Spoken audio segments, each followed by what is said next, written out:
प्यारे दोस्तों, आज हम आपको एक गांव की मुसलमान लड़की के बारे में बताने जा रहे हैं। जब वो तालाब में नहा रही थी तो बहुत से गैर मुस्लिम वहां इकट्ठा होकर उसे बाहर निकालने के लिए बोलने लगे और उसे बाहर निकालने की कोशिश करने लगे। लेकिन उसके बाद कुछ ऐसा हुआ कि सब के सब वहां जितने भी गैर मुस्लिम मौजूद थे वो सब के सब मुसलमान हो गए। तो दोस्तों, ऐसा वहां क्या हुआ था आगे हम आपको वीडियो में बताएंगे। अगर आपने इस वीडियो को अभी तक लाइक नहीं किया है तो बस आप इस वीडियो को लाइक करें। अगर अभी तक आपने YouTube चैनल को सब्सक्राइब नहीं किया है तो चैनल को सब्सक्राइब करके साथ में लगे बेल आइकन को जरूर दबा दें। तो चलिए वीडियो शुरू करते हैं। प्यारे दोस्तों, कई साल पहले की बात है। एक राजा अपने सिपाहियों के साथ कहीं जा रहा था। वो राजा मुसलमान नहीं था। उस वक्त बहुत गर्मी थी और गर्मी की वजह से उसे नहाने की हाजत महसूस हुई। यानी उस राजा का दिल करने लगा कि वो नहाए। करीब ही तालाब पर नहाने पहुंच गया। वहां जाकर क्या देखता है कि तालाब में पहले से ही कुछ लड़कियां नहा रही थी, क्योंकि वो तालाब लड़कियों के नहाने के लिए ही था। लड़कियों ने जब राजा को तालाब के पास आते हुए देखा तो सारी लड़कियां फौरन ही तालाब से निकल आई, लेकिन एक लड़की तालाब में बैठी रही। राजा ने उस लड़की से पूछा कि ए लड़की, तुम क्यों नहीं निकली? लड़की ने घबराते हुए कहा, ये जगह लड़कियों के नहाने की है और इस वक्त मेरा लिबास ऐसा नहीं है कि मैं किसी गैर मर्द के सामने जाऊं। लड़की के मुंह से ये बात सुनकर राजा की शैतानी हवस जाग उठी और उसने कहा, मैं राजा होने के नाते तुम्हें हुक्म देता हूँ कि तुम ऐसे ही तालाब से बाहर आ जाओ। मैं तुम्हें देखना चाहता हूँ। लड़की राजा का हुक्म सुनकर परेशान हो गई और बोली, रहम करे, मैं मुसलमान हूँ। मेरे मजहब में पर्दा है। आपको खुदा का वास्ता यहाँ से चले जाए। ये जगह लड़कियों की नहाने की है, इसलिए मैं यहाँ नहाने आ गई, वरना नहीं आती। राजा ने गौर किया कि जो लड़की तालाब में है वही सब लड़कियों में सबसे ज्यादा खूबसूरत है। उसने कहा, तुम अभी मेरे सामने बाहर आ जाओ। अगर तुम मुझे पसंद आ गई तो मैं तुम्हें महल में ले चलूंगा और अपनी कनीज बनाऊंगा। लड़की ने देखा कि राजा किसी सूरत जान छोड़ने को तैयार नहीं है, तो लड़की ने चालाकी से काम लेना ऐसा ही सोचा और अपनी इज्जत बचाने चाहिए। लड़की ने राजा से कहा, मैं बाहर तो आ जाऊंगी, लेकिन यहाँ पर मेरी सहेलियां भी है और आपके सिपाही भी मौजूद है, और अगर वो लोग मुझे इसी हालत में देख लेंगे तो मैं राजा के लायक नहीं रहूंगी। अगर आप मुझे जाने दे तो मैं कल आपके दरबार में हाजिर हो जाऊंगी। लड़की की बात राजा के दिल को लगी और वो सिपाहियों को लेकर वहां से चला गया। अगले दिन राजा बेताबी से उसका इंतजार करता रहा, लेकिन वो लड़की दरबार में नहीं आई। तो जालिम राजा ने अपने सिपाहियों को भेजा कि उसके घर का पता करो और उसको मेरा पैगाम दो कि तुम्हें राजा के दरबार में आना है। सिपाही चले गए और वापस आकर बताया कि वो जो लड़की है वो मुसलमान सुनार की बेटी है। हम आपका पैगाम उन बाप बेटी तक पहुंचाए हैं, वो कल आपके पास आ जाएंगे।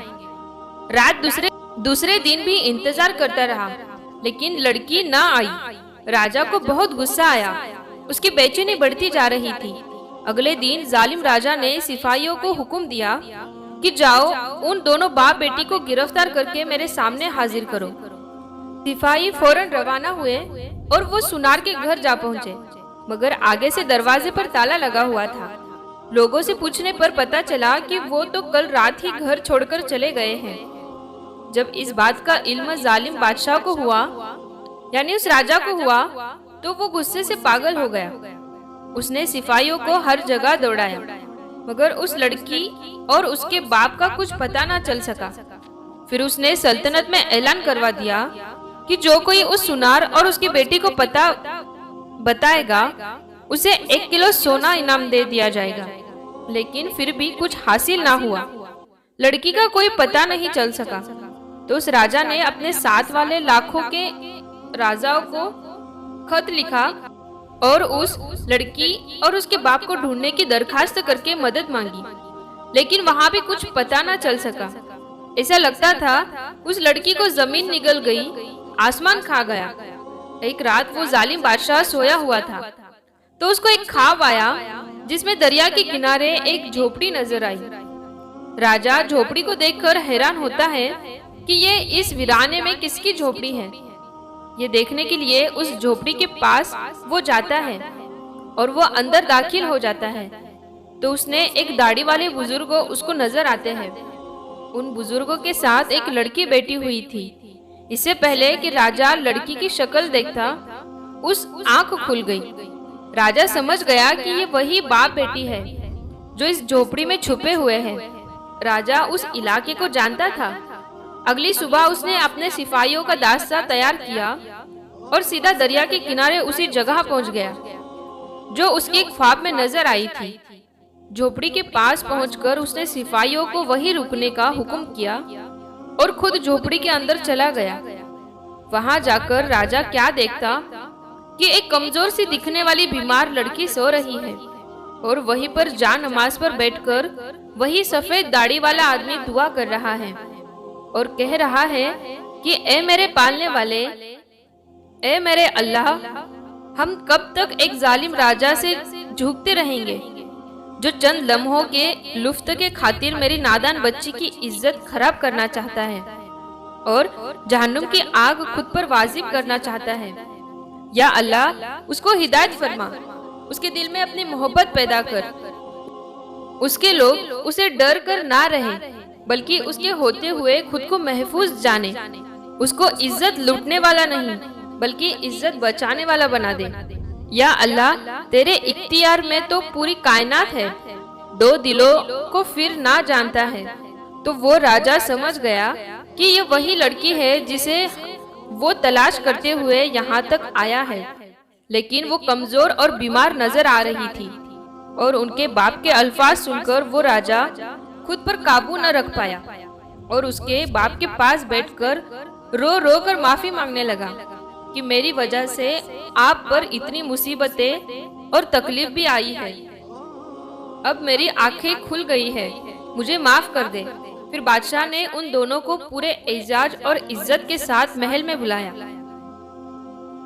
और लड़की के बाप से कहा कि मैं ऐलान करता हूँ कि मैं अल्लाह और उसके रसूल पर ईमान लाया और मुसलमान हुआ, और अब अगर आप इजाजत दे तो मैं आपकी बेटी से निकाह करके इसे अपनी बीवी बनाना चाहता हूँ।